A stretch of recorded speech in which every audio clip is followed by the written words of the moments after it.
I stood on the threshold, looking at the screaming red harpy. The pouring rain had left her hair stuck to her face in long strands. Despite the cold, lashing rain, she continued her furious tirade. To be honest, I couldn't hear all the words due to the heavy rain and the dull roar in my own ears. However, I understood the point. My wife Beth was having an affair with the Red Witch's husband, Justin. The furious redhead, Nicole, Nikki for short, wanted me to stop it. A couple of months ago, my wife called me while I was on a rare business trip, and as I watched the cold rain patter on the dirty hotel room window, she told me she wanted a divorce after 9 years of marriage because we were separated. I was only gone for a couple of weeks, and we only lived together for 5 months since I came out of the army. I didn't even know we had problems. She never said a word. As far as I could tell, she had been at least emotionally involved with this asshole for 3 months and had probably finally managed to consummate him while I was away on business. I only managed to piece it all together a week before the redhead showed up on my doorstep, and I still had no proof. And I tried to come up with a plan. My wife agreed to counseling long before I found out about the affair, but she actually stopped attending our sessions after the second one. I suspected that she was trying to get the counselor to reconcile me with the breakup. I think the main reason for the proposed counseling period was so she could tell her family and friends how hard she was trying, especially her parents. How her parents treated her was very, very important to her, perhaps more important than anything in her world, so she waited, continuing to date this asshole and live on my salary until she was sure it would look good and that he was ready to leave his wife and child. Beth and I had twin 2-year-old girls, Angie and Amy. She happily left me to babysit them as soon as I got home so she could go to the gym or run, both of which she did often enough to be in the best shape of her life. But after the gym, she and asshole would sneak off somewhere to have fun. Unhappy is hardly the right word for how I felt. Every time I tried to solve problems or talk to her about anything, she would turn into a screaming rage, denying any mistake and blaming me for everything. She spent a lot of time telling me how hard it was for her to watch the kids at home while I was at work, and that I was just trying to use the kids against her, none of which were true or didn't really make any sense. While working full-time, I spent more time with the kids than she did. Going through divorce with a lawyer was depressing. Adultery was essentially irrelevant in our state. It had no real effect. And Beth apparently knew full well that the courts almost always award custody and child support to the wife, regardless of her behavior. Maintenance for several years was also the norm if there were small children. This way, the ex-wife could stay at home and be a good mother instead of rushing to work. So, there stood a screeching, ugly, red-haired, tall, and slightly awkward person with a nose like a beak and thin, angry lips, with several extra pounds after the birth of a 6-month-old child, which frankly did not sit well on her lanky body. Anger and the cold rain made her pale skin blotchy. I couldn't get a word in edgewise, so I stepped back, holding the door open, and waved at her. I already realized that there is no point in neighbors hearing a woman screaming at me standing outside. She followed me, loudly humiliating my manhood, while I walked to the dining table and pulled out a chair for her, and then sat down myself. And I waited.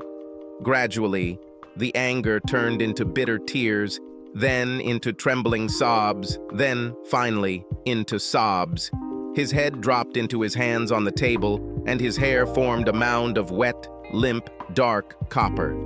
I waited a little longer until the runny nose stopped. "Are you finished?" "Quiet." She raised her eyes, red with anger, at me, sniffed twice but said nothing, and I continued, "If I could do something, I would do it. I don't like it any more than you do." I continued to explain how the law worked and what a disadvantage I was at. "You have to kick her cheap, slutty ass," without letting go of anger. Not that I blame her. Great plan. Then I could end up in prison and then on the street. We sat in silence for some time until I got up and prepared hot tea. The rain was cold. I tried my best not to stare at her. She may not have been pretty, but she didn't have the breasts to have a really good rack, and that was damn strong for me. She shuddered as the hot tea hit her system. "Damn, I didn't even feel that I was so cold. I didn't say anything, but she suddenly looked at her chest. Crap. Damn, again. Not too varied. She wrapped her arms around herself. I sighed internally. It was the sexiest thing I've had in 4 months. I can get you a sweater or something. Which one belongs to your wife? I found one of my hooded sweaters, which she quickly pulled on and buttoned. She began to squirm, pulled her arms out of the sleeves, and then, after a few twirls, she shed her wet shirt and bra underneath and slipped her arms back into the sleeves. I picked up the laundry and threw it in the dryer. At least I noticed that the show had started again. The sweater alone was thinner than the bra and shirt combined. I took the towel and handed it to her. Dry your hair. Thank you. She wiped her hair, and I saw her breasts bouncing in her sweater. It was strange to feel attracted to anything at that moment. I allowed myself to look. Eventually, her hair dried out and she stopped. I hate them, she growled. Me too. I never saw this coming. At that moment, I saw a flash of pain that was as strong as my own. I can't compete with her. She's in great shape and gorgeous. I gained weight after having a child. She wasn't really overweight, maybe 10 pounds or so. She was just out of shape, but neither was I. But in some ways, she was right. Beth was as beautiful, blonde, blue-eyed, slender, and graceful as a woman could be. Still, Nikki needed something to hold on to. She's in good shape because she has time to go to the gym and run. And you're not fat at all. A tiny glimmer of something other than suffering burst forth. So, what's next? I shrugged. I have no idea. Every time I play this game, I come out alone, broke, and she controls access to the kids. I told her everything I'd been able to piece together. What if you had evidence of infidelity? It doesn't matter in court. They don't give a shit here. But the same things that hurt me should work in your favor in your divorce. It's unlikely. Justin works for his cousin in a construction company. Most of his salary is hidden, so there is not so much official money for alimony for me and the child. She continued. I just want to crush them. I thought for a minute. How can we harm them? She shrugged. I started to feel a little better. I finally had an ally in this asshole of a situation. Seriously, everyone makes mistakes. We just have to find them. An under-the-table salary from his cousin might be a good starting point. I thought about it. Some of the shoes that had just appeared in Beth's closet looked very expensive. This money had to come from somewhere. Something is happening there. Beth is spending strange money. She nodded with just the slightest hint of real energy. We could do this. I grinned. It will be easy. We will gather the children and sneak around like a bad mixture of Magnum P.I. and the Brady Bunch. No, my sister Angie could look after the children. She's looking after Jamie now. She paused, looking a little thoughtful. So, where are your children? They're sleeping upstairs. She looked around the room, her gaze falling on the closed front door. You have sweatpants? I'm all wet. I pulled out my sweatpants as she took off her shoes. I pointed to the bathroom, but she turned her back to me, unzipped her wet jeans, pulled off her jeans and underwear, and stepped out. She then began to rather slowly dry her legs and buttocks with the towel. The invitation was pretty obvious, and I could almost hear her nerves crackling. I felt like she was taking a risk. She already felt rejected. If a guy with a grudge, who had every reason to seek revenge and who, by the way, had been cut off from sex for so long, had rejected her, she would have been broken. I felt a surge of anger, but anger at my wife for setting me up like that. Nikki continued to say, I can't believe Justin could do this to me. I stepped forward and placed my hand on her bare thigh. She trembled and her voice caught in her throat, but she didn't move away, so I put my other hand on her thigh. I don't like you, but I hate him. She pushed me away. I stroked my thigh with one hand and unzipped my sweater with the other, tossing it to the floor at our feet. Nikki appreciated my hands. Her skin was still icy from the cold, and she seemed to absorb the warmth of my hands. And when I gently kissed her neck, letting my teeth touch her skin, her legs almost gave way. She moaned softly. A few minutes later, I picked her up and placed her on the dining table. I wasn't going to waste another minute of this encounter, as I had no idea when I would have sex again. I wanted to enjoy it. When everything was quiet, she looked at me and grinned evilly.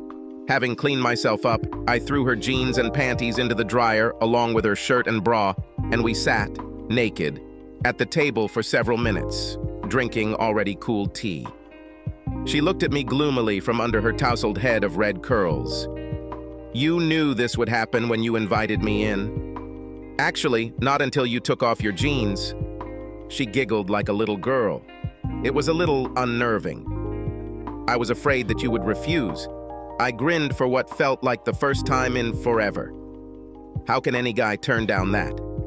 Since the birth of the child, Justin has shown no interest in either me or the child. I shook my head. I had heard of such things before, but before I could say anything, she continued, "So how could Beth, or any woman, turn her back on the sex you just gave me? You're a hell of a lot better than Justin." "I have no idea. She just lost interest in me. Justin is younger and she feels old because of the kids, I think. This hasn't happened since the twins were born. I think she felt like she needed to be more of a mom to me or something." "I can't believe you can't control your wife. I still don't like you. Bastard. Bitch." There was anger in our words, but we both knew it wasn't really directed at each other. "If you really want to do something about this, see if your sister can babysit my kids with yours tomorrow night. And we better get this over with. They'll be home in about an hour and I need to clean this room up a bit. You better use some air freshener because it smells like hot sex in here." She pulled on her clothes and ran out of the house. I cleaned the room thoroughly and put the towels in the washing machine along with the clothes. When Beth returned home, I found it surprisingly easy to avoid the late-night discussions. The arguments we always had when she denied something and lied about everything. She seemed a little puzzled by my lack of attitude. It's amazing how good sex takes the edge off resentment. She also seemed to notice the spotlessly clean kitchen. I think she made a comment about how the air freshener worked, but honestly, I didn't care. She was just as embarrassed when I missed the almost ritualistic failed attempt to kiss her goodbye when I left for work the next morning. I didn't even try, and I could tell it caught her off guard as I just headed for the exit. One way or another, I was going to quit sitting around being miserable and get it over with, whatever it was. At work, I made an arrangement to borrow a friend's car for a few months. Nikki's sister, who looked disconcertingly similar to her, stayed behind to watch the children at her house. Nikki and I went. We planned to look at his cousin's construction company trailer. If there was anything illegal there, the trail could start there. As she got into the car, she winced slightly. "Everything hurts. This is the first time I've had sex in forever, and you weren't particularly gentle. Don't think you'll get anything today." I raised an eyebrow. "Tenderness doesn't seem to be quite on your mind." She smiled slightly, despite her best efforts to suppress it. I noticed that for the first time since we met, she was wearing a little makeup, albeit poorly. I decided to change the plan and went to the shopping center. We tried to find something to talk about, but we had little in common, so the conversation flowed in fits and starts until we pulled into the parking lot of a shopping center. She looked puzzled. "Are they here?" "No, but I think we want to hurt them, so there are a few little things that need to be done." "What are you talking about?" I took her to the makeup counter at Macy's. She looked at me intently and menacingly. Think of it as a disguise. Over the next hour, the two women hovered over her and tried a million makeup combinations, resulting in a surprisingly presentable Nikki, whom they taught to apply their products. She didn't come out quite pretty, but she managed to convey a kind of smoldering, hungry sexuality. This will do. The set cost me $100 in grocery money, but I'll just skip lunch at work for the next month and I'll be fine. We walked back to the car and she was clutching the little makeup bag like it was the Holy Grail. She didn't want to like it, but she liked it. Well, what does this all mean? If we want to hurt them, you need something. Justin wants. Something he seems to have lost. And I need something that Beth will be offended and jealous of. It will be you. You hide your makeup when you come home and only wear it when you and I go out. She looked puzzled, and I explained my whole plan to her. She sat for a full minute without saying anything. Crap. It's a little complicated, and it will take a long time. I shrugged. Do you have a better plan? She smiled slightly. No. She asked me to come to my house to take off my makeup so Justin wouldn't notice. She went into the bathroom and came out a couple of minutes later with a towel in her hands, wearing nothing but an evil smile and makeup that she had to wash off. The evil glint in her eyes told me everything I needed to know about her intentions. I looked her over. I thought you told me not to expect anything. It would be a shame to waste this cosmetics. She dropped the towel without any ceremony. We eventually finished and headed to her sister's house. Nikki recruited her sister as an accomplice. She obviously never loved Justin, and we really need her help. Over the next few months, we more or less worked on ourselves. I worked out at work during lunch hours, she worked at home, and we worked out in the basement together until Nikki lost her baby fat and strengthened everything else. And I got very strong, too. We hid it from our self-centered spouses by wearing baggy clothes and simply being evasive. In any case, they didn't pay much attention to us. We also had sex at least 5 or 6 times a week, more than I ever had with Beth. We were both stay-at-home with family types, so we decided to change this. In a twist of fate, my basement turned into a dance studio. Neither of us knew a damn thing about it, but the magic of YouTube prevailed. We had a lot of free weekends and evenings because our spouses kept ignoring us. We learned basic dance steps, then more advanced ones. We really enjoyed dancing salsa, but we had to save it for the end of our routine. One thing I realized pretty quickly was that I was playing with fire. Nikki was not very stable and had the temperament of a wild Doberman Pinscher. Her moods changed without warning, and almost anything could trigger a wave of unreasonable anger. Everything that happened with Beth and Justin broke something important, one of those fences of sanity that we trampled. I always tried to keep my eyes on her, all the time. The only time she seemed stable was during sex time, or when she was around the children, mine or hers. Her love for children was all-consuming. She still called me bastard, and I still called her bitch. But the words were, if not exactly loving and sweet, then oddly affectionate. But it was all for us to make us feel better. There was real work to be done, and we had to do it very, very carefully. Nikki made up an excuse to visit the construction company's trailer during the day and managed to film the whole thing on her cell phone. It turned out that the cousin was too stingy to buy an alarm.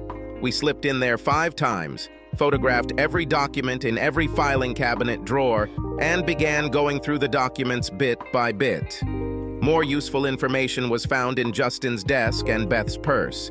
After a while, neither of us argued with our spouses, which was a problem for Beth. She really seemed to miss the arguments and tried to start arguments for no reason, but I never fell for it. Well, almost never. Honestly, after being with Nikki all day, I didn't have the energy to argue. It took me a while to realize that Beth was probably using conflict to justify her terrible behavior to herself. Every day, she became more and more confused. Justin, on the other hand, seemed to think Nikki had completely given up. Plus, I got a nice break on the money front. I received my $2,000 deposit. I was investing this money in a vacation bungalow at a Mexican beach resort, so I could take Beth there for our anniversary, an event that obviously wouldn't happen. I didn't expect them to refund the money, but they did. Customer relations, I think.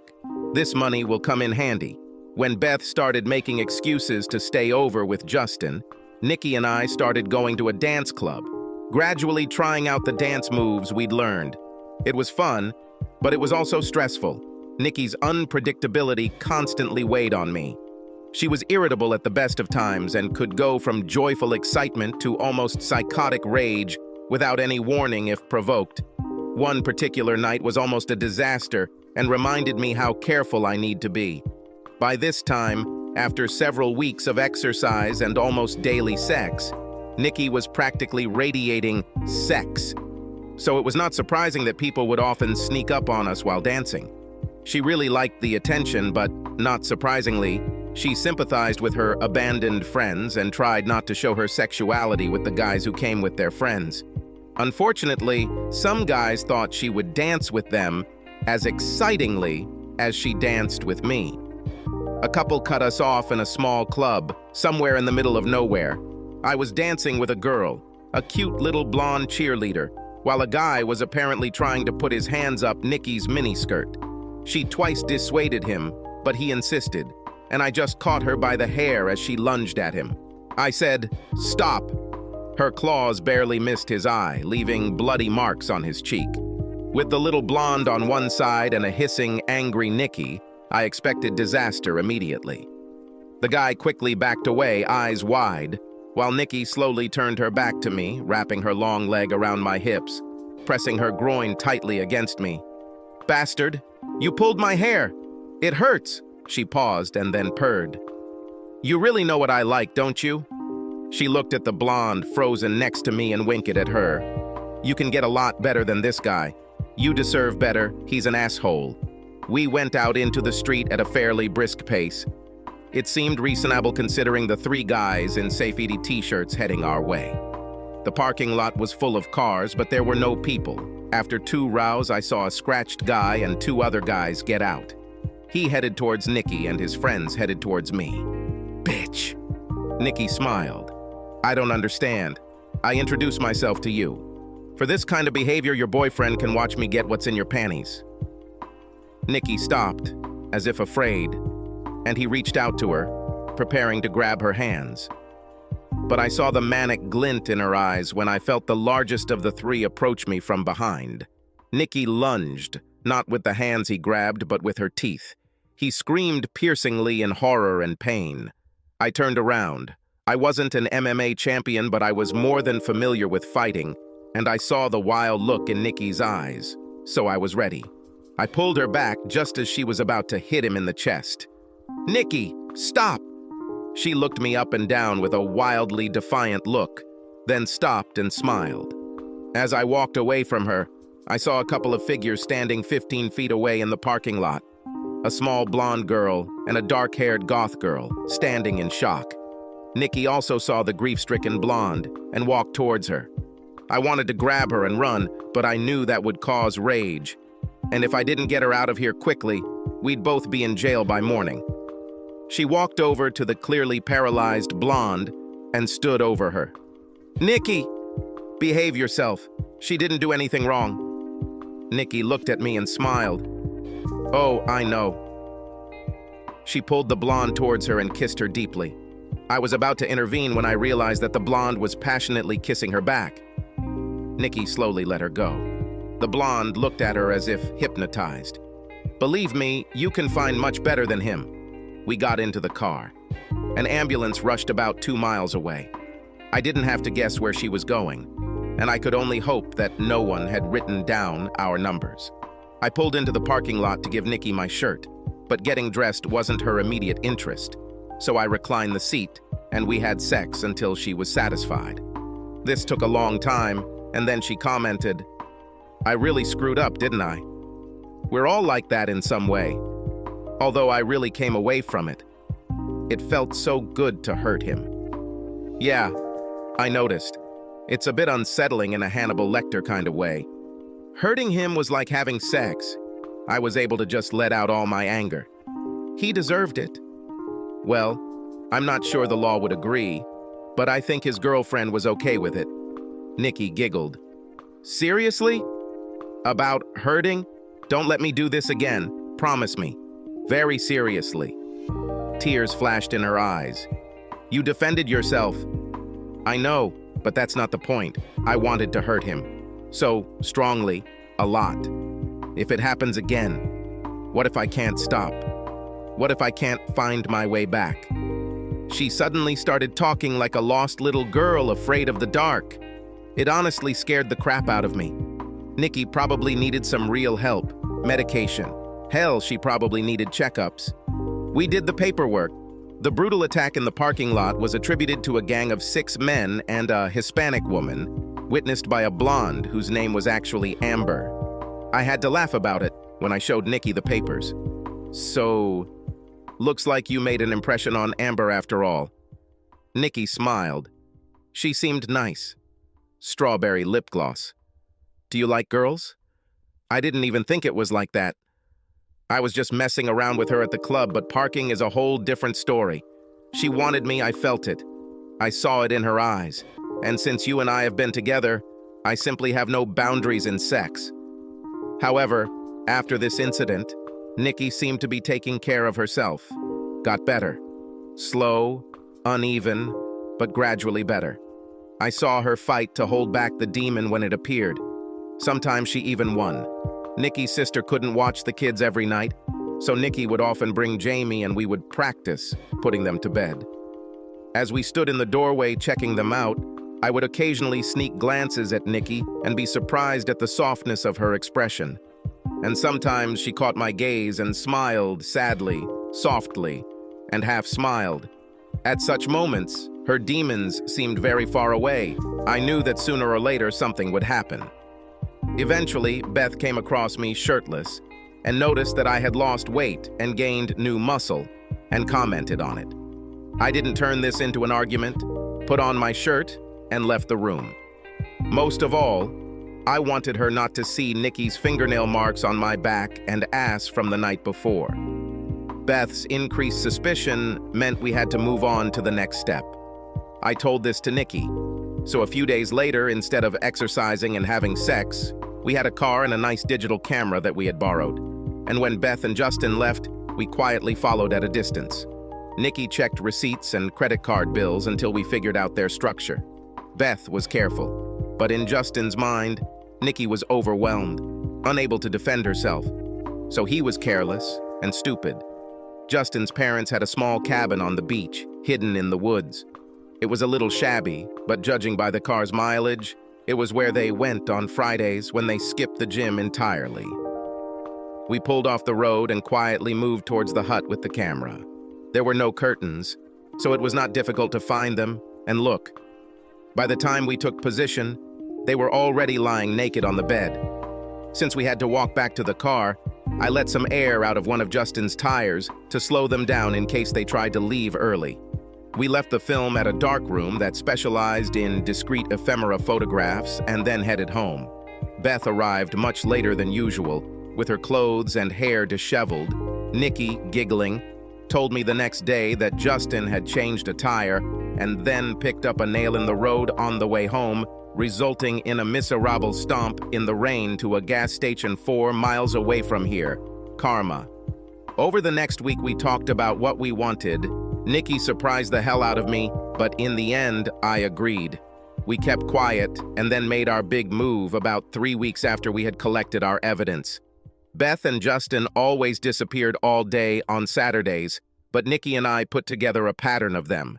First to the gym, then to the sex and shower booth, then to the nightclub for dancing and parties. They usually returned home around 6 or 7 a.m. on Sunday. This time, however, everything was a little different. Once they left, we left the kids with Nikki's sister, and left. First, we went shopping. Nikki chose a form-fitting dark emerald dress with a deep, deep neckline and a very short hem. The emerald green color really set off her hair. I was wearing a dark gray suit with a black shirt. I took her to the hair salon and told them to go for it, hair and makeup. After getting dressed, we headed to the club. We walked in as if we owned the place. Technically, the bouncer was supposed to hold us up, but Nikki looked like real sex on a stick. Since part of a bouncer's job is to make sure the crowd is interesting, they let us through without even asking for a card. We were the first to hit the dance floor. Then they moved on to the main event. Justin and Beth sat at the club's marital table in the corner every Saturday. After dancing a few songs, we headed to their table, Nikki holding my hand at full length. Beth was wearing a yellow dress that I had never seen. Justin was wearing a blue suit. I'd be lying if I said Nikki looked better than Beth. Beth was tanned and elegant. However, Nikki was glamorous, and rather than looking elegant or sophisticated, she proudly wore a bad girl look of pure sex and immorality that drew glances from across the room. I pulled out a chair for Nikki and sat down myself. Beth and Justin seemed frozen in absolute shock. I looked around in feigned surprise. Very nice. Most gyms are less fancy. Justin's face darkened and he glared at Nikki. This dress, you spent money? No, I snapped with sharpness in my voice. I bought it. I threw a stack of photographs of the hut on the table. They were the ugliest ones I could choose. Most of the pictures I took were much kinder. They were beautiful people after all. I went through the stack and pulled out the worst. They looked sad, clumsy, and dirty. I got part of my deposit back for a bungalow at a Mexican beach resort that I was going to surprise Beth with on our anniversary. Since that won't happen, I decided to buy something useful. Something flashed across Beth's face. Disappointment? Maybe. Probably after learning that there was more money than she thought. Looking at the laid-out photographs, Justin finally sensed danger, and he was dumbfounded. Beth turned pale. So how long? We have been working together for almost 4 months. How did you know everything? I didn't really need to learn anything. You didn't even try to hide it. You simply assumed that we would be too depressed or too weak to do anything. Justin tried to regain some balance and grinned mockingly. So what? You fell in love with each other? Nikki grinned. I don't like him at all. He's a complete bastard. And she's a real bitch. I don't like her at all. Nikki's predatory smile grew wider. But sex? Oh my God, it's amazing. Nothing beats furious revenge sex. All the nasty things you can imagine. She looked at Beth with a deadly look. And a hell of a lot of things you would never do. I know for sure that no. But family meanness convinced the girl to try all kinds of new sex. She sang the last phrase, involuntarily glancing at Justin. Beth recoiled as if slapped in the face and looked at me. You can't do this. We tried to work together. Well, that was complete nonsense. I laughed, but not with any amusement. You were marking time until this asshole was ready, and I had sex with him 3 or 4 times a week while I was babysitting girls and living like a fucking monk. For months, people came to my office to tell me bad news. Not only did you cheat, but you turned it into a fucking public spectacle. We didn't need to conduct surveillance to catch you. Everything was in full view. I could feel my anger building quickly, but Nikki squeezed my leg. This time, Nikki was cooler. She took over. Obviously, divorces will be for adultery. It won't make any difference in money, but let's face it, it's more fair, and it will make us feel better. My new hobby will be making sure everyone gets copies of the photos and a full explanation of how you ruined your marriages, family, co-workers, employers. Hell, I'll find your first-grade Sunday school teacher. She focused on Justin for a second. By the way, I'm moving in with my sister for now, with Jamie. Straightening my head, I threw the ball. A little more serious for you is the fact that the two of you embezzled money from a building materials account at a construction company. It took us a long time to figure it out, but when Nikki realized you two were spending time like sailors on vacation, we knew the money had to come from somewhere. Nikki and I have collected more than enough evidence. There are tax issues, wire fraud, even one case of mail fraud. So even if Justin's cousin is okay with it, you have a real problem. You'll probably be fine with 5 to 10 years in prison. I pointed at Justin. And a couple of years in prison as an accomplice for you, Beth. With her eyes wide open, Beth immediately tried to justify herself. I didn't know. I thought it was his money, so I put it in the account to protect it from divorce. I cut her off. Yes, you kept it for a friend. Besides, this puts this money on par with our divorce. If my name was on this account, I would have assumed that you had set me up. This would end very badly. Beth and Justin turned pale. I suspected they had considered the idea, but apparently decided against it. I made a counter-proposal that Nikki and I had already worked out. You have one chance for a better future, Justin. Grab it. Quit your job and head to the mountains. At least 400 kilometers. Take your car, clothes, football trophies, and yearbook. Nothing more. Not one damn thing. Nikki files for divorce. She won't get a damn thing out of the divorce anyway, considering your secret deal with your cousin. We don't testify to the cops or your cousin. If your cousin finds out about this himself and takes action, it will be your problem. I would suggest putting any money you still have back into his company account. This can make a difference in whether he starts looking for you. I looked at Beth. I'm filing for divorce. I have primary custody, no alimony, and no service, with adultery as the reason. You either agree to it or go to jail, and I just take full custody. As for all our crap, make a list of everything you want, but it better be short. You can leave your clothes, and you can keep all the damn shoes. Nikki intervened. He offered me your things, but the shoes are too small and the clothes suck.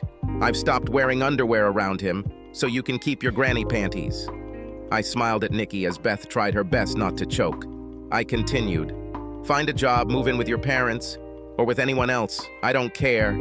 You will have many visits with children. I won't block it. You are a half-decent mom. I won't even tell your parents what the reason for the divorce is. I looked closely into their eyes to make sure they were paying attention to me.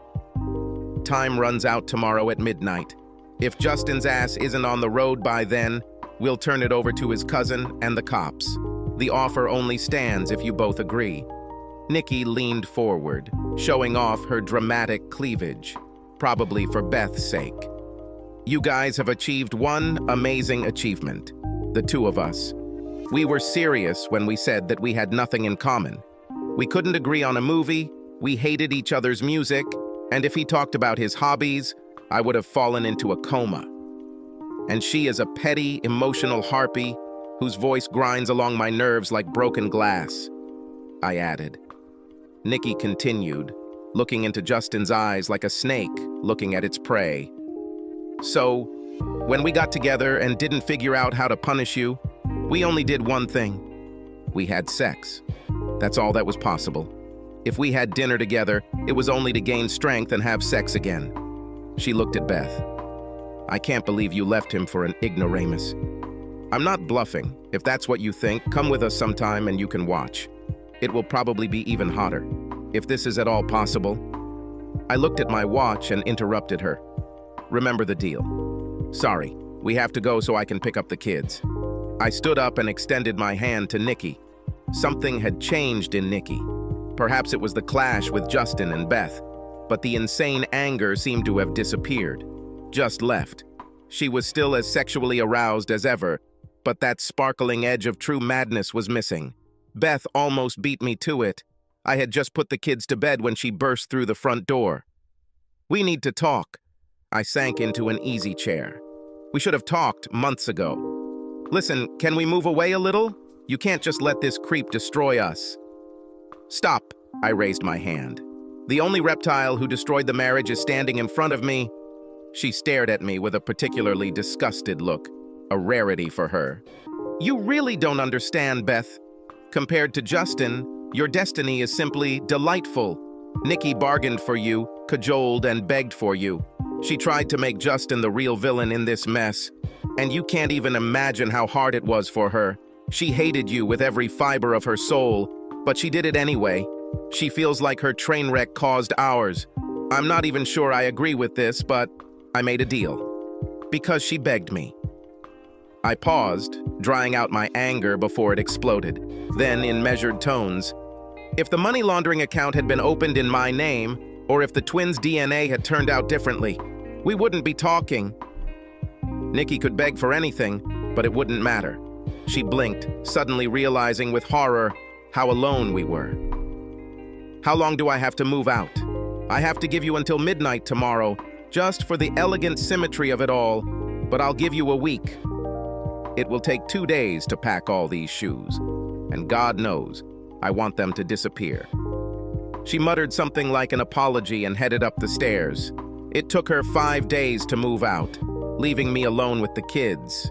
Even with the twins, everything seemed pretty empty. I heard that Justin's cousin is looking for him but won't call the police. I hope Justin is hiding well. His cousin had always been violent. I may have reneged a little on my promise not to tell his cousin anything. 2 weeks after that, I allowed the twins to stay with Beth and her parents for the weekend. They clearly knew the rules, and Beth also clearly understood that the punishment for any nonsense would be a quick trip to prison. Almost at midnight, there was a knock on the door. When I opened it, Nikki stood there in full war paint and club clothes, looking almost giddy. At least, someone was adapting. So she left? I nodded. Returned to her parents, trying to explain the mysterious copy of the divorce petition on which Chester was written in bright red lipstick. Thank you for sending. Nikki grinned her crazy smile. Great. I wanted to do something nice for her. Let's give them something to talk about. I chuckled. I promised not to tell Beth's parents, but Nikki didn't promise. In fact, she promised the opposite. So a whole series of packages were sent to Beth's friends and family, with photos. I doubt she'll ever really get over it. Nikki's smile became even wider. Hey, I brought a housewarming gift. I almost corrected her. In the end, I didn't move, but in a way she was right, the house seemed new. I think we could share dessert? A familiar face in a light cap peeked out from behind her. I bought cream puffs. Poor Amber. She didn't have much experience, and the two of us shared her like the candy that she essentially was. We pulled her into our storm. She was less a partner than a catalyst, on an open fire. Not that she was complaining. After everything Nikki and I had done to each other over the past months, we were able to give Amber a diploma course in pleasure. She passed out twice. Nikki smiled like the cat that ate the canary. The next morning, she helped Amber, who could barely walk on shaky legs, out to her car. A few nights later, Nikki came alone. A few days later, she came with Jamie. When the children fell asleep, she silently dragged me straight to the bedroom. This time, we moved slower, much slower. Then I lay there, staring at the ceiling with her head resting on my shoulder while her finger traced a pattern on my chest. We can't go on like this, Nikki. I felt her tense up. I continued. We kind of agreed. I know we never said it outright, but I think we agreed that we have nothing in common. No feelings. And I have problems with this. Silence. Then quietly, bastard. Then I felt her crazy, familiar smile against my shoulder as her fingernail drew a heart over mine. You were probably stupid as a child. Should they have invited a specialist to teach you how to walk? Bitch. Beth may not have been burned enough, but it was Nikki's choice. And Nikki is complex and possibly crazy. So it's very difficult to understand her choices. Maybe she believes there is little chance of salvation, at least for some. Or maybe she wants Beth to see what she's lost. Make no mistake, Beth lost everything she truly valued. Nikki made damn sure of it, and I'm sure Nikki wouldn't be as pleased if Beth was in jail. Nikki wouldn't be able to enjoy the show. Nikki will even have real control over Beth's access to her own daughters after a while. This whole thing, from that first day when she stood in the rain, had probably been her plan all along. Honestly, I'm not sure, and don't want to ask. She can simply answer. Nikki has a permanent place in my heart. She may not be as pretty as Beth, but so what? She loves fiercely and completely and will not let go until she crumbles into dust. She has brought Amber back many times, but Amber is not a threat to the relationship. She is what Nikki wants to share with the man she loves. As Nikki said, Amber is pretty much all about the treat. That extra piece of cheesecake that you can't eat on your own, but are happy to share. Nikki is just expressing her love in a slightly unconventional way. Sure, she's manipulative and crazy, maybe even dangerous, but that's who she is. Subscribe to our channel so that your second chaff doesn't cheat on you, and go ahead and listen to the next story, because this story is nothing compared to the next one. If you're under 18, don't even think about listening to the next one.